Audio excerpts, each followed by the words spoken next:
अस्सलाम वालेकुम, मैं हूं डॉक्टर काज़मी। आज की इस वीडियो में माइग्रेन को डिस्कस करेंगे। माइग्रेन जो है वो सर का दर्द होता है और ये जिन लोगों को होता है उनको काफ़ी जो है शदीद सर में दर्द होता है और अक्सर इसके बारे में कहा जाता है कि आधे सर में या सर की एक साइड में ये दर्द होता है, लेकिन कुछ लोगों को ये सर के दोनों जानिब में महसूस होता है। बहुत शदीद दर्द होता है। उसके साथ साथ बाज़ लोगों को जो है दिल ख़राब होता है, उल्टियाँ भी होती हैं। और ये लोग जो माइग्रेन का शिकार होते हैं ये रोशनी से और शोर से काफ़ी सेंसिटिव हो जाते हैं। और जो रिसर्च की गई है उसके मुताबिक ये कहा जाता है कि हर 5 में से एक औरत को और हर 15 में से एक मर्द को माइग्रेन का मसला होता है। और रिसर्चर्स का ये कहना है कि माइग्रेन जो है वो पूरी दुनिया में तकरीबन 40 लाख लोग इस माइग्रेन के मर्ज़ में मुब्तला हैं। और जो माइग्रेन का अटैक होता है वो तकरीबन 4 घंटे से 3 दिन के अरसे के दौरान रह सकता है। और ये भी कहा जाता है कि ये जो लोग जो माइग्रेन के मर्ज़ में मुब्तला हैं इनमें से 90% जो लोग हैं वो अब जब उनको अटैक होता है तो वो जो उनकी रोज़मर्रा की रूटीन होती है या जो रोज़मर्रा के काम काज होते हैं वो उनको परफॉर्म नहीं कर पाते। तो आज की इस वीडियो में एक साइंटिफिक स्टडी को डिस्कस करेंगे जिसमें ये देखने की कोशिश की गई है कि कौन सी ग़िज़ा है, कौन सी डाइट है जो माइग्रेन के मर्ज़ को हल करने में, इसको ख़त्म करने में मदद कर सकती है।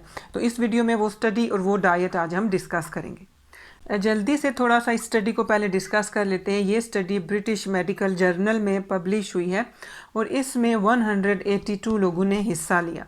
और ये जो 182 लोग इस स्टडी में शामिल हुए उसमें 88% तक ख़वातीन थी।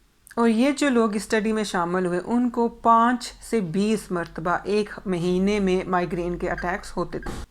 और वो डाइट जिसका लिंक देखने की कोशिश की गई कि क्या ये डाइट माइग्रेन के सिम्टम्स को कम करती है, वो है ओमेगा 3 फैटी एसिड। और इस स्टडी में जितने भी लोगों ने हिस्सा लिया उनको 3 ग्रुप्स में तकसीम किया गया और हर ग्रुप को मुख्तलिफ मिकदार में ओमेगा 3 फैटी एसिड दिया गया ताकि ये देखा जा सके कि कितना ये जो है वो माइग्रेन के सिम्टम्स के लिए हेल्पफुल हो सकता है।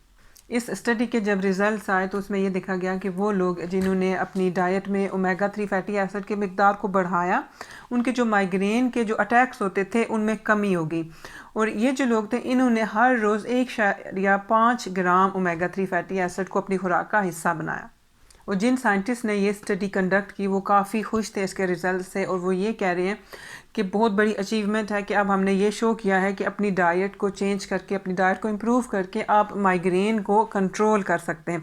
और उनका ये कहना है कि इसी फील्ड में मज़ीद रिसर्च करनी चाहिए ताकि मज़ीद इसके बारे में पता चलाया जा सके कि किस तरह से डाइट के ज़रिए हम माइग्रेन को कंट्रोल कर सकते हैं। और इस वीडियो के आखिर में मैं जल्दी से ये भी बता दूं, अगर आपको नहीं ये मालूम कि कौन सी ग़िज़ाएँ हैं जिनमें ओमेगा 3 फैटी एसिड काफ़ी मिकदार में होता है, तो उनमें सबसे टॉप पे आ जाते हैं सी फूड यानी कि ट्राउट, सामन वगैरह। उसके साथ साथ कुछ नट्स हैं, कुछ खुश्क मेवाजात हैं जिनमें काफ़ी ओमेगा 3 फैटी एसिड होता है, उनमें शामिल हैं अखरोट। और इसके साथ साथ कुछ प्लांट ऑयल्स हैं जिनमें जो है ओमेगा 3 काफ़ी ज़्यादा होता है, उनमें शामिल है फ्लैक्स सीड ऑयल। और इसके साथ साथ जो हरे पत्तों वाली सब्जियां होती हैं उनके बारे में भी कहा जाता है कि उनमें भी ओमेगा 3 काफ़ी मिकदार में मौजूद होता है। मैं उम्मीद करती हूँ कि आपको ये मालूमात अच्छी लगी होगी। एक नई स्टडी है जिसकी मैंने जो है रिज़ल्ट्स और इन्फॉर्मेशन आपके साथ शेयर की है। जैसे कि मैंने शुरू में कहा काफ़ी सारे लोगों को माइग्रेन का मसला है, तो अगर आपके इर्द गिर्द आपके फ्रेंड्स में, रिलेटिव्स में किसी को माइग्रेन का प्रॉब्लम है तो उनके साथ भी ये ज़रूर शेयर करें। और ये वीडियो लाइक ज़रूर कीजिएगा और कमेंट भी लाजमी कीजिएगा ताकि ये जो चैनल है इसको ग्रो करने का मौका मिले और ये जो मालूमात हैं ये सारे लोगों तक पहुंच सकें। आपकी मदद का और आपके ये वीडियो देखने का बहुत शुक्रिया। अपना ख्याल रखिएगा। अल्लाह हाफ़िज़।